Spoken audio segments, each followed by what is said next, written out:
Ce qu'on t'a appris sur le développement personnel est faux. Et ça t'a coûté des années. Je sais que c'est fort à dire. Et je ne le dis pas pour choquer. Je le dis parce que j'en ai assez de voir des femmes intelligentes, courageuses, qui font tout ce qu'on leur dit de faire. Les affirmations, la méditation, la thérapie, les livres, les podcasts. Et qui restent toujours bloquées. Pas parce qu'elles ne travaillent pas assez, mais parce que personne ne leur a expliqué comment fonctionne vraiment leur cerveau. Personne ne leur a parlé de leur système nerveux. Alors aujourd'hui, c'est ce qu'on fait. Je m'appelle Talia Ina. Je travaille à l'intersection des neurosciences et de la transformation profonde. Et dans cette vidéo, je vais te montrer exactement pourquoi tu bloques et comment ça change. Alors, prends un carnet, on commence. On nous a vendu une idée très simple. Tu vas mal, travaille sur toi. Tu bloques, travaille encore plus sur toi. Tu n'avances pas, tu ne travailles pas assez sur toi. Et on y croit. Voilà ce qu'on nous rabâche à tort et à travers. Parce que ça semble logique.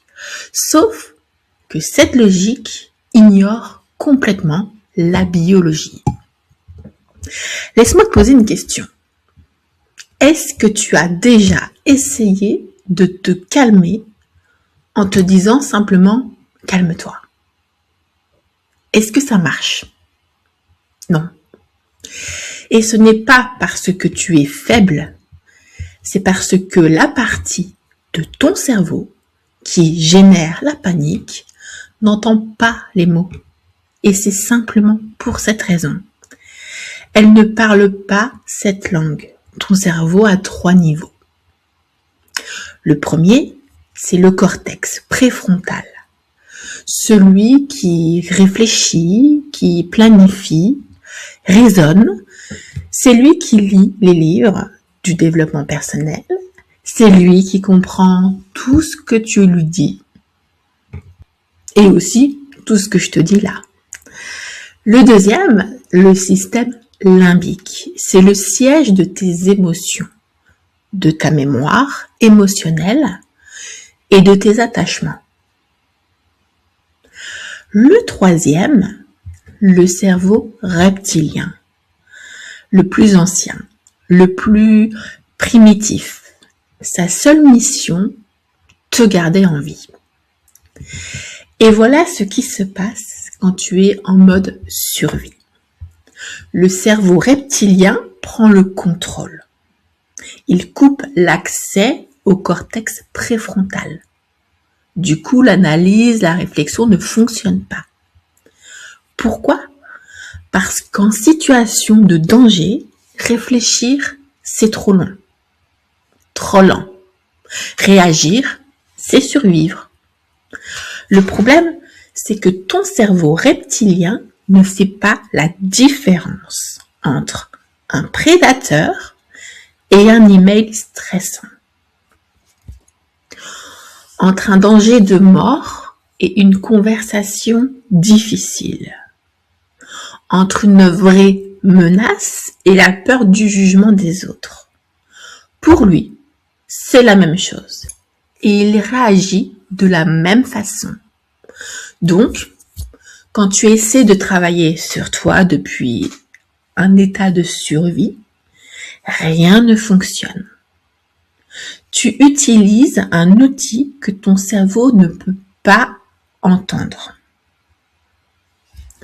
C'est comme essayer d'allumer la lumière quand le disjoncteur est coupé. C'est exactement la même chose. Ce n'est pas l'ampoule, le problème, c'est le système électrique.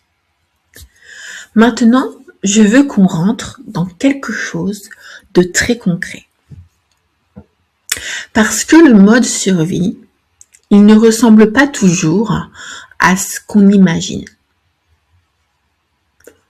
On pense au mode survie et on voit quelqu'un qui crie, qui panique, qui s'effondre. Mais la réalité, c'est qu'il y a 3 visages et tu en reconnaîtras au moins un. Le premier visage, c'est l'hyperactivation. C'est l'anxiété constante, le mental qui tourne en boucle encore et encore, l'irritabilité, la surréactivité. Tu suranalyses chaque conversation. Tu anticipes chaque problème possible et tu ne peux pas t'arrêter. Tu ne peux pas te poser. Même quand tout va bien, une partie de toi attend que ça se gâte et hop, prends ça pour une agression. Le deuxième visage, c'est l'effondrement. C'est l'apathie, le vide, la procrastination profonde. Tu sais ce que tu dois faire, mais tu ne le fais pas. Et tu ne comprends pas pourquoi. Ce n'est pas de la paresse, c'est ton système nerveux qui s'est mis en veille pour te protéger d'un surmenage. Il agit toujours dans la protection. Le visage numéro 3, l'apaisement. C'est le plus invisible et souvent le plus douloureux. C'est quand tu dis oui alors que tu veux dire non. Quand tu t'effaces pour ne pas déranger. Quand tu prends soin de tout le monde, sauf que toi tu t'oublies et que tu te négliges.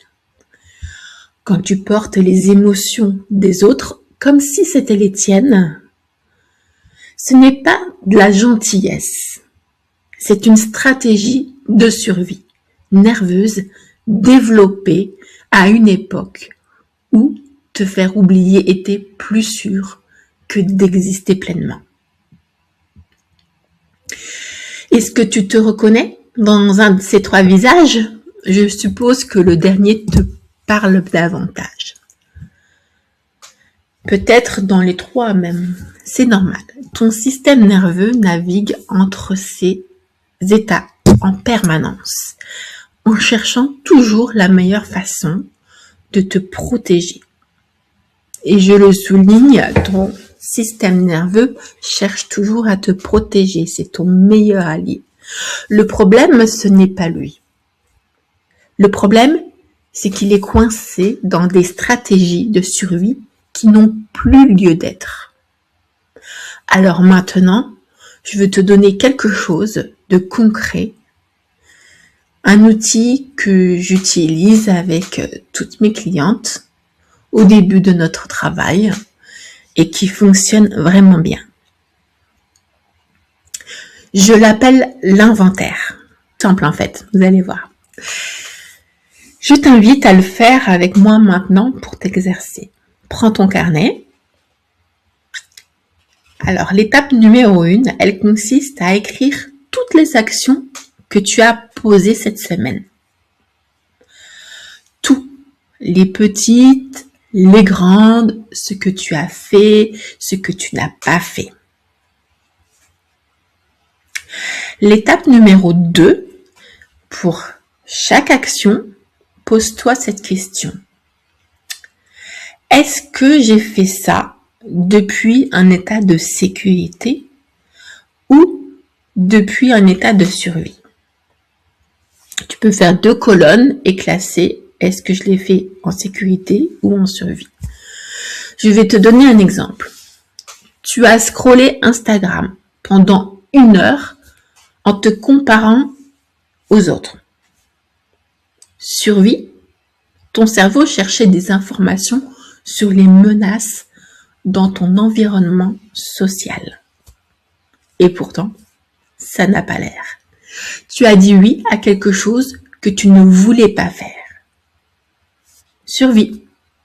Mode apaisement activé. Tu as procrastiné sur ton projet hyper important pour ton business.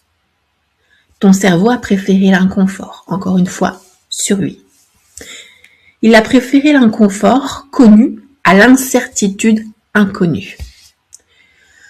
Tu as eu une conversation difficile sans exploser ni t'effacer. Sécurité. Tu as posé une limite même si ça te faisait peur. Sécurité. Tu as créé quelque chose depuis un élan naturel, pas depuis la pression. Donc, sécurité.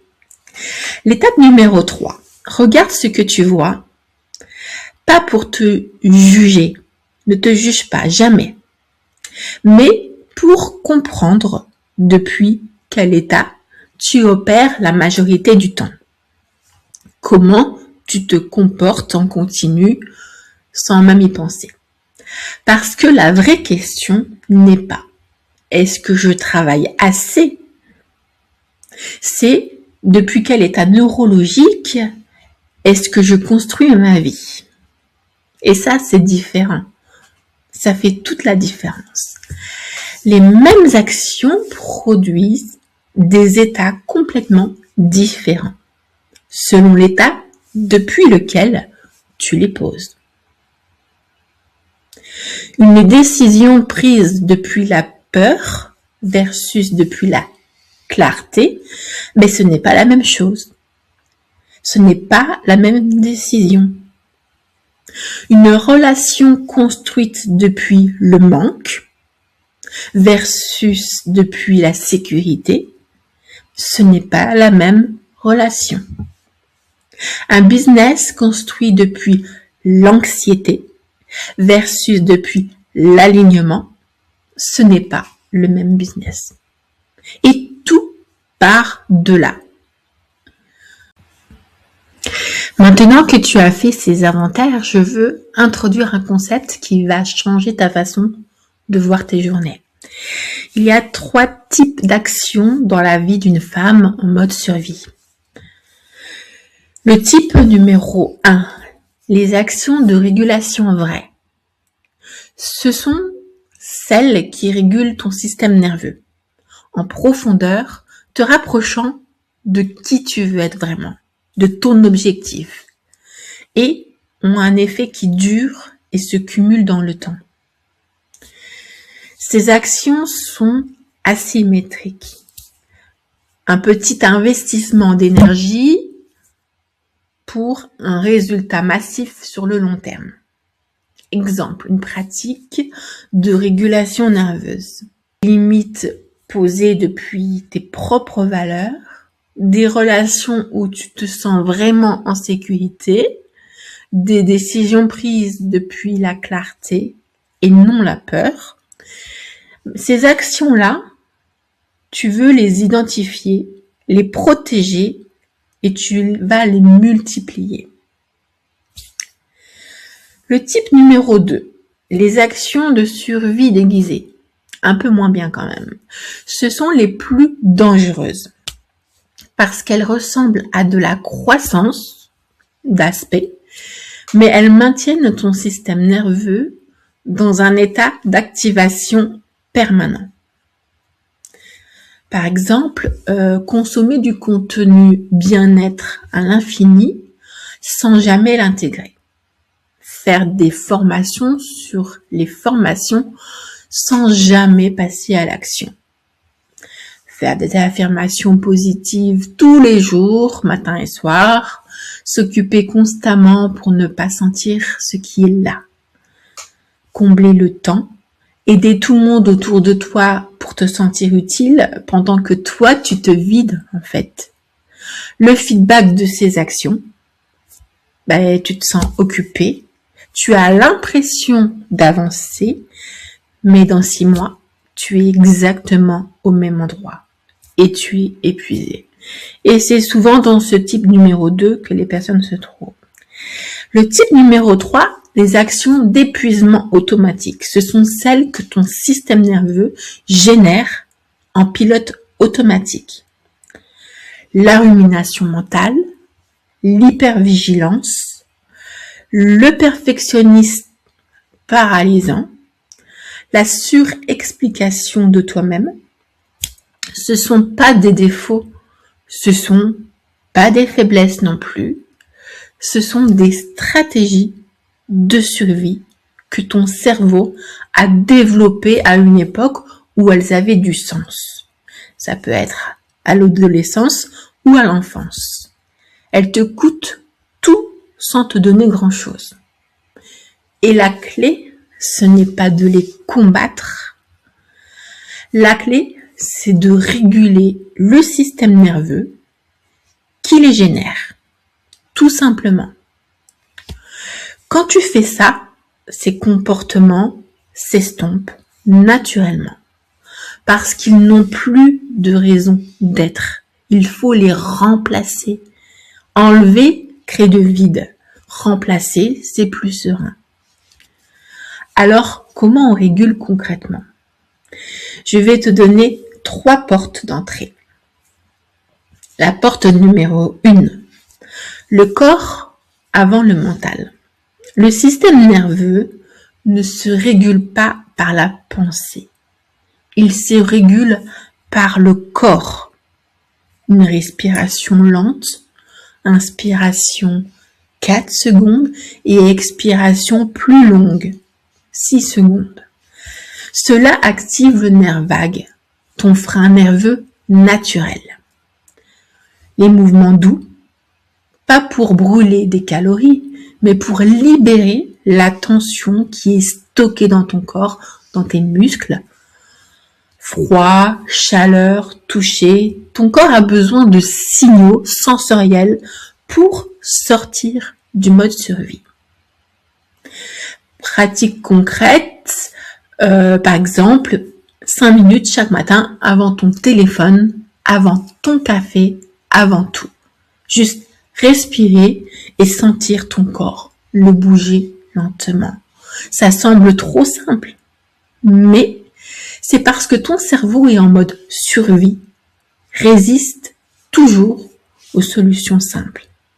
Il préfère les solutions complexes parce que la complexité lui donne l'illusion du contrôle.